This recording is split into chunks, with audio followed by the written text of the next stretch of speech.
I'm Lisa B Thompson, and I'm going to be sharing an excerpt from my play, Flood.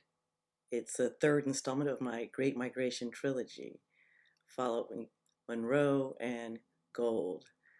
And this play is set in Texas, and it's in the present moment. The scene I'm reading is one with a monologue by Otis, who is a 60-something black man who is a retired handyman. He's speaking to his neighbor, Sarah, who moved in next door from California. Morning. You sure up early? I hope I didn't wake y'all again. The dawn is a good time to water things because they've been thirsty all night. I think it's going to be hot as hell today. I'm surprised that boyfriend of yours ain't out here wrestling with that jungle in your yard. I guess he's on that computer again?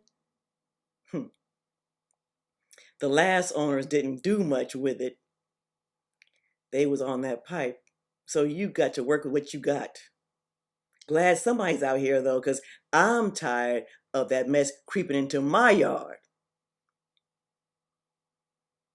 Wait now, you going about that all wrong, little miss. Do you mind? Let me show you a little trick I learned from my grandpapa. It's not about just using the proper tool. You gotta know the right technique. You can't hold them weeds like you about to choke them. Be slow. Be easy. Let your tool do most of the work. Don't move too fast either. You'll wear your little self out. That Texas soil is stubborn as a mule. Much easier after the rain, but from the looks of this day and this sky, ain't none of that coming.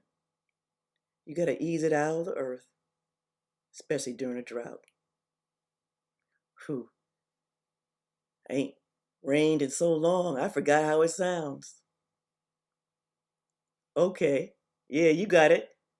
That's it. Go deep, deep in the ground like you digging a grave. Once you get a solid hold of it, you can pull them weeds out at the root. Now give it a little twist. Yeah, it's all in the wrist, baby girl. Most folks focus on what's on top of the soil. If you pull that part out like you've been doing, then them weeds will pop right back up in a few days. And that's a waste of time. The root is where the trouble is. Don't you know that you'll never get rid of a problem unless you yank it out at the root? That's the only way to kill it for good. And that's what you're aiming to do here, right? Take care of things for good. And scene.